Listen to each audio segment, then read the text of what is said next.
What is a smart building? Because you work on smart buildings, you've been consulting on smart buildings for 20 some years now. It's a long time. In Asia and in America, North America, That's all over right. the world. Is a smart building the same thing in all these places? And what is a smart building today versus when you started doing this work 20 years ago? So that's a very broad definition for smart buildings. It means many different things to different people. For us, it means a building that is self-regulating. It's a building that understands how much energy it's consuming, what things might need to be fixed. It's a building that helps me and our occupants move through the building more effectively, to be more productive, because the space understands who I am, why I'm there, and who I'm supposed to meet. So today I have to find my way around the building. I have to go figure out where you are to meet you. I have to badge in with security credentials. It's a very challenging experience. My car, I like to talk about my car, is much smarter than my building. When I get in my car, the seat adjusts, the mirrors adjust. I automatically connect to the internet. It knows where I'm trying to go. It tells me the quickest way to get there because of traffic patterns. I don't have any of that experience in a building. And so depending on your perspective, if you're running buildings, you're a facilities manager, it's all about how I use the Internet of Things and cloud and machine learning to actually understand what areas of the building could be more efficient. So how do I save cost?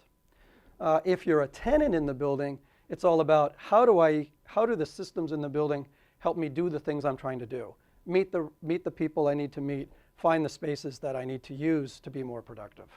Right now, what kinds of clients, what kind of buildings are most interested in having smart buildings? Is it across all sectors, or is it mostly tech companies? I mean, what use does any given business or building owner have for these kind of technologies? So we're seeing a lot of interest from the commercial office space.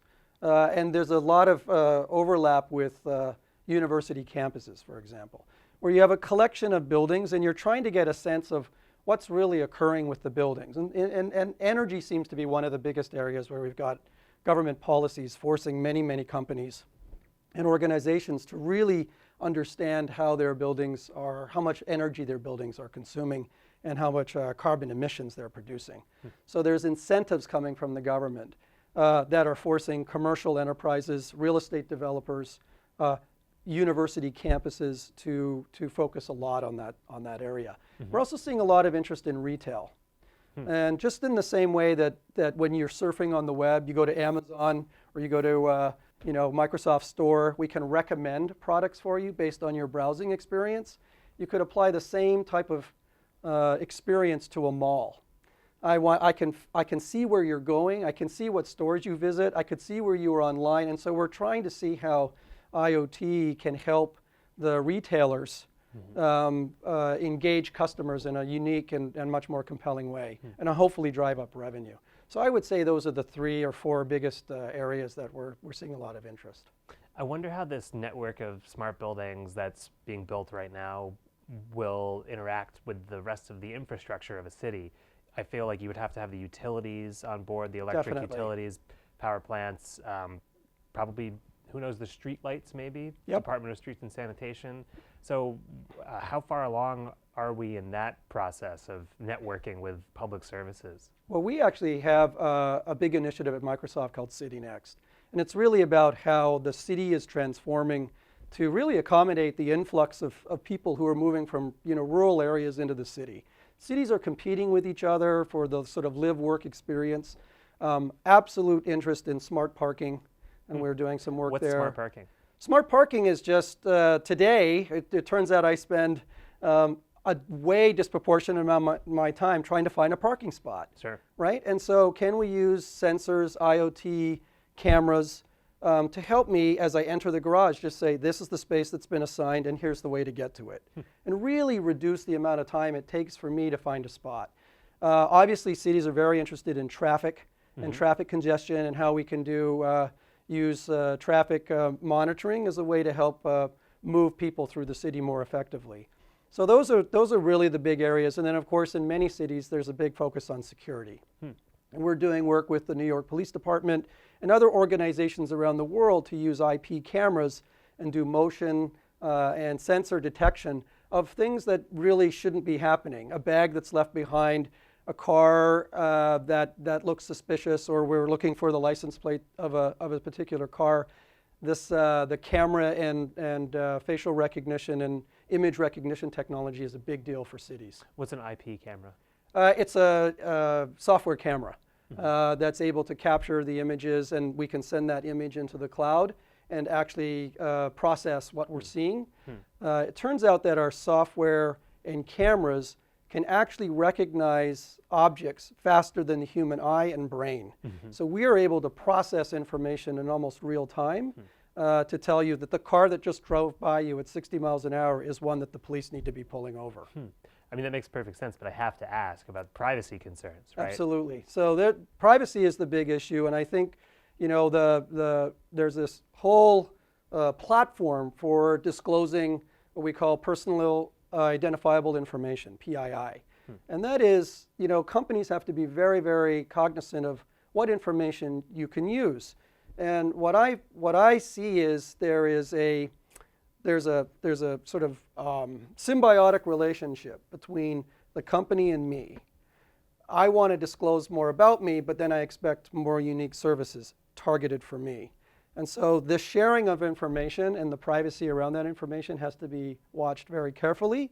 But there's also upside when I start explaining and telling you a little bit about the preferences that I have. Sure. So I guess it's a negotiation that has to go on. But I wonder, I mean, a city or probably more so a private company could probably just institute this kind of technology without really having much of a dialogue with their clients. Well, their but they tenants. do, right? So just about every website you go to, every application you choose to use, there's a user license agreement, a EULA, and that license agreement declares exactly what they can and will do with the information that you share. So people should be reading those, I guess. And They not just should be clicking looking at that. accept. Absolutely, they should be looking at that. And you know, Microsoft really focuses on making sure that the information we collect, that it's very clear to the user, that it's how that information is going to be used in order to provide the right level of services without giving just having you disclose more information than you care. Yeah.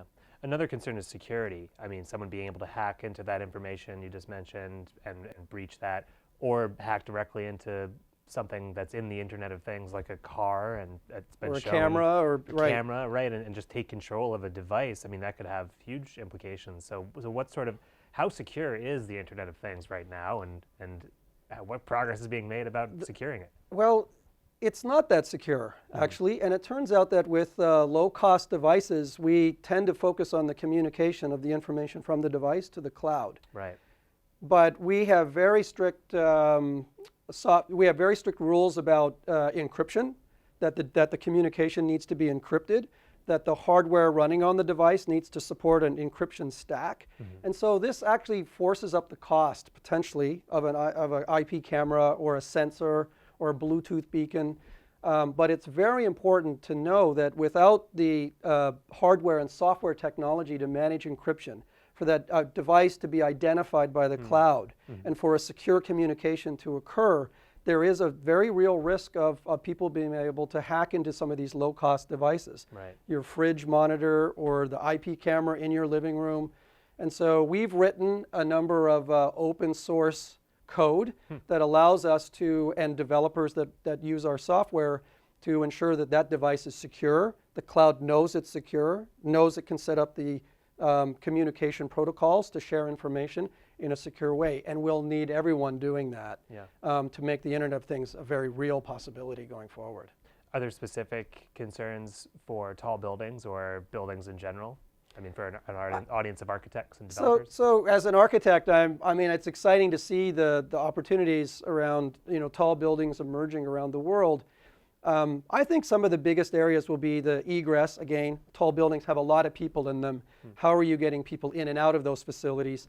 I'm excited about our work with Otis and other ThyssenKrupp and other elevator manufacturers, where they're starting to use presence detection, how many people are waiting, to actually inform their dispatch. rather than whoever pushes the button gets the elevator, right? So the elevators and the lobby start to get smart about how you move people in and out of those facilities. Tall buildings, this is a very big issue. People have to go a long way.